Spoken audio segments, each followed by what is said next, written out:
So let's talk about systems and processes in order for you to execute your nutrition plan. That was one of the things that you got to have that's in place is a system and process in order for you to execute your nutrition plan.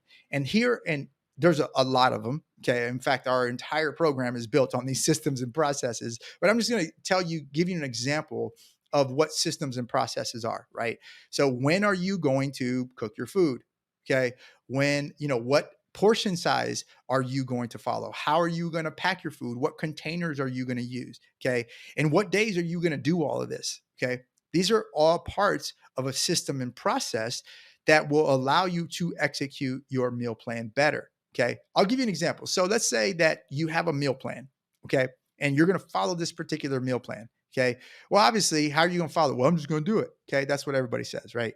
Well, what happens when what does every nutritionist or every coach say? Hey, you got to meal prep. Okay. We're not telling you to meal prep because we just think that's what you're supposed to do. No, you know why we tell you to meal prep?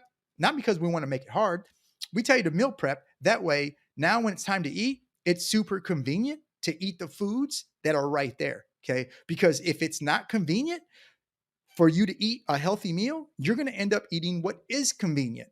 You're going to go to Whataburger. You're going to go to McDonald's. You're going to eat something out of the snack machine. You're going to do something. So the reason why we tell you to meal prep is to make healthy eating easier than the unhealthy eating. Okay. That is a system. That is a process that's going to allow you to execute your meal plan at a higher rate. Okay. That's a really simple example of what I mean by system or process. Okay. There's a lot of other things that you have to do to make sure that you're setting yourself up for success. Okay. Like one of the other things is don't go out and buy a bunch of junk food.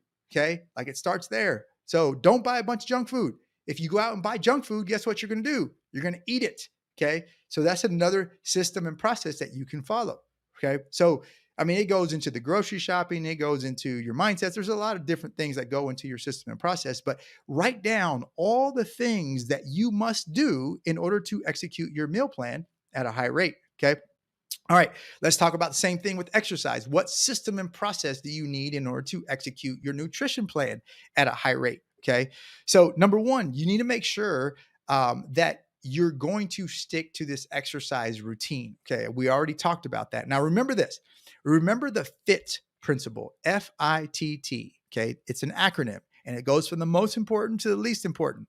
The first F stands for frequency. That is the most important thing that you can focus on. Okay. Once you are frequent, once you are going to the gym all the time, or once you are exercising all the time, once you're outside running or you're walking or whatever it is, once you're frequent, then you can focus on intensity. Okay. So if you just start off walking and you start off walking for an hour, because that's what you can do. Everybody can go outside right now and go walk for an hour. Okay. Rain, shine, snow, whatever it is, you can go outside and walk right now for an hour. Okay. Everybody can do that. Okay. Now, once you do that and you're frequent and you're doing it all the time, then the second step is to focus on intensity. So instead of walking, maybe you jog for 5 minutes and then you walk for 5 minutes. And then maybe you jog for 5 minutes and then you walk for 5 minutes and you do that for an hour. Okay. That's focusing on intensity. Then the next T, okay, is the amount of time that you do it.